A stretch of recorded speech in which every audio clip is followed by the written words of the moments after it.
I started rereading a book recently called The Broken Way by Ann Voskamp. And all through this book, there are now tear stains because the words on these pages resonated with my heart, and I knew they were meant for such a time as this. So many of us spend so much time and effort trying to cover up our brokenness.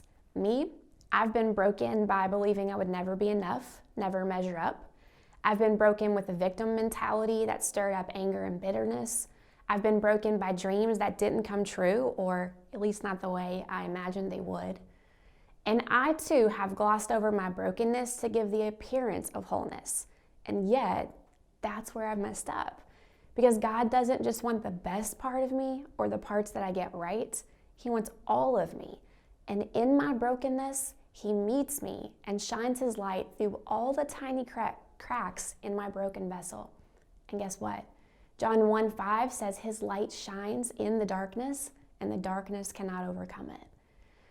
I tested positive for COVID-19 back in January, and I was isolated in my bedroom at home because I didn't want Larry, Ashton, or Elijah to get sick.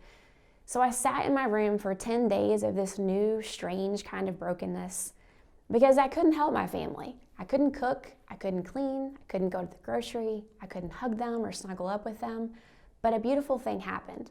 They gave, and my friends and family gave. They gave their time to talk to me on the phone or to text me and see how I was doing. They gave their time to play iMessage games and set up Zoom meetings where we could play games together even though we weren't in the same room together. They gave their time to make delicious meals and drop them off on my porch even though I couldn't really taste them. They gave their time to pray, and all of this givenness met me in my brokenness. So I read these words from Ann Voskamp with a new understanding. You can be glued to a screen or glued to your schedule or glued to your stuff. And maybe that's just a little bit of lost living. We exist to be little Christs, not little ladder climbers, not little control freaks, not little convenience dwellers, simply little giving Christs. Not ever in a way that's divine, but simply, always, and in every way, disciples. There's a truth in these words that is hard to deny.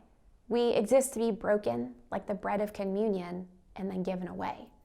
Isaiah 58:10 says, if you spend yourselves on behalf of the hungry and satisfy the needs of the oppressed, then your light will rise in the darkness and your night will become like the noonday.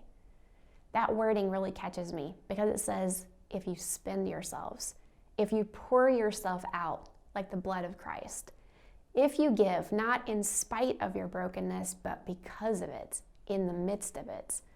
What if being little Christs means doing the smallest, littlest things in Christ and letting His love make them great? It's strange, Voskamp writes, how everybody wants to change the world, but nobody wants to do the small thing that makes just one person feel loved. What if instead we loved every day like we are terminal? Because we are. But we loved every day like our soul is eternal? Because it is. And what if Jesus' words mean more than what I've ever understood them to me when He said, this is my body broken for you. Do this in remembrance of me. What if the do this is an invitation to be broken and poured out for others? A deeper kind of communion, a communion of brokenness, a reminder that God so loved the world that He gave.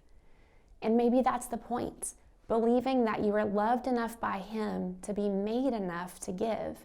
And it doesn't matter how seemingly small the gift is, because each gift matters, and we can never outgift God. Maybe your gift could be calling someone who can't leave their home and giving the gift of your time to listen and engage in real conversation. Or maybe it could be paying for the person's groceries behind you in the checkout line or in the McDonald's drive-thru, or dropping off a meal for someone who is homebound, or becoming a foster parent, or sending letters to someone in boot camp, or buying a gift for your mail carrier, or inviting someone you're not yet friends with into your home. There are 1,000 ways to give and be broken and live poured out every day in real communion, and it all matters. Because we've come into the kingdom for such a time as this, and it is worth living cruciform to reach our family, our neighbors, even strangers, through our own brokenness, to spend our lives loving others, to live as Christ, broken, freely given, and poured out.